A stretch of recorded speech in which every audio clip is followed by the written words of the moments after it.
මේ නගර සභාවේ ෆොටෝකොපියක් ගහන්න බැරි තත්ත්වයට කිසිදු වරප්‍රසාදයක් දෙන්නේ නැති මට්ටමට මට හැමදාම අකටයුතුකම් කළා. හැබැයි මම ඒව ගණන් ගත්තේ නැහැ. එතුමාගේ සහෝදරයා හිටපු නගරාධිපතිවරයාට එතුමාගේ පුතාටත් කතා කරලා තර්ජනය කරලා කියනවා රොෂාන්ට മന്ത്രിකම දෙන්න එපා.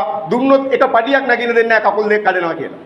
හැබැයි එහෙම කියපු මිනිස්සු අන්තිමට පොලිසිය ආරක්ෂාව තියාගෙන තමයි අවුරුදු 3ක් හිටියේ නගරාධිපතිතුමනි. මම රෑ එකටත් තනියෙන් ගමේ යනවා.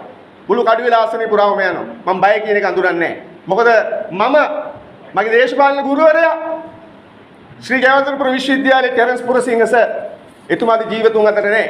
එතුමා මට දීපු එකම උදාහරණය තමයි රොෂාන් දේශපාලනයේ වරප්‍රසාදයක් තමන්ගේ සාක්කුවට වැටෙනවා නම් ඒ සාක්කුවට වැටෙන සම්පූර්ණ මුදල තමන්ගේ ගෙදර පරිභෝජනය කරන්න එපා. ඒක පෙරලා ජනතාවට දෙන්න කියලා.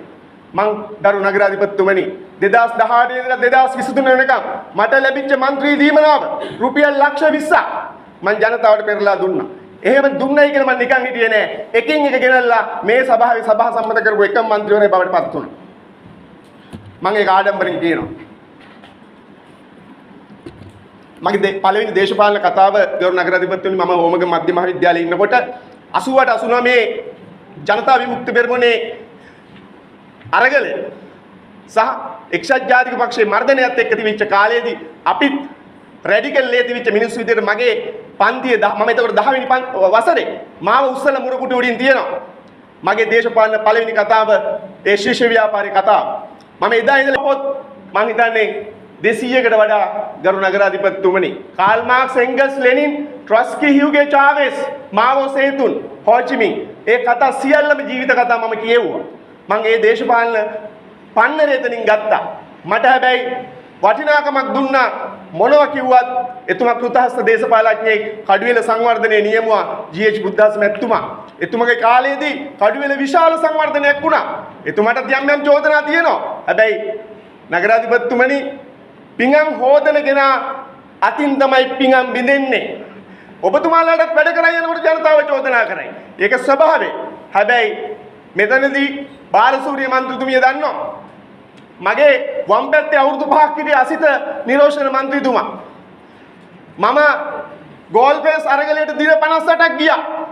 මම කළු ඇඳගෙන මේ සභාවට ආවා. ගෝල් ෆේස් අරගලයට ගිහිල්ලා බය නැතුව මෙතන ඇවිල්ලා කතා කරපු එකම මන්ත්‍රීවරයා මම දින 58ක් ගියා. ගෝඨාභය රාජපක්ෂ එළවන්න. ඇයි ඒකට ප්‍රධානම හේතුව තමයි මේ රටේ ගොවියෝ ලක්ෂ 18ක් ඉන්නවා. ඒ ලක්ෂ 18ට වගා කරන්න නැතුව රසායනික පෝරේ එක දවසකින් නවත්තලා මේ රට සම්පූර්ණ මුඩුබිමක් කළා.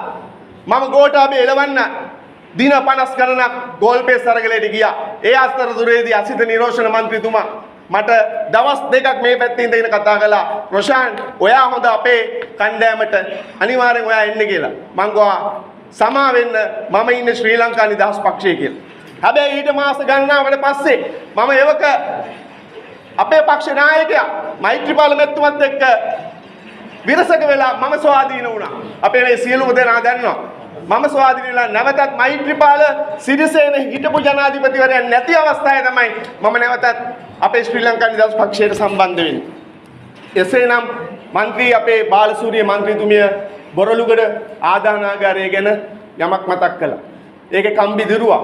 නීශාන්ත මන්ත්‍රීතුමාත් මාත් එක්ක විරසක වුණා. මම ඕක Facebook එකේ දැම්මා කියලා. මම දන්නේ නැහැ නීශාන්ත මන්ත්‍රීතුමා මම කිව්වේ නැහැ නීශාන්ත මන්ත්‍රීතුමා මේකෙන් යමක් කරගන්න කළා කියලා. හැබැයි මෙතන තියෙනවා යම්කිසි සිද්ධියක්. අපි ඉදිරි සභාවාරයේදීව කතා කරමු.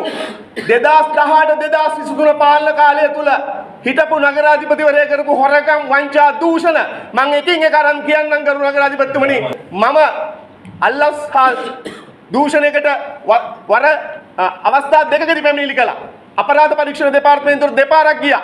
ආණ්ඩුකාරවරුන්ට පැමිණිලි කළා. මේ සභාවේ කතා කළා. හැබැයි ඒවා ඔක්කොම යට ගැහුවා. හැබැයි මම අද පොරොන්දු වෙනවා ඉදිරි සභාවාරවලදී එකින් එක ඒ දූෂණ වංචා මේ සභාවට ගෙනල්ලා ඔබතුමාව සහ මේ සභාව දැනුවත් කරන්න. එසේනම් ඔබ සියලු දෙනාටම ස්තුතියි.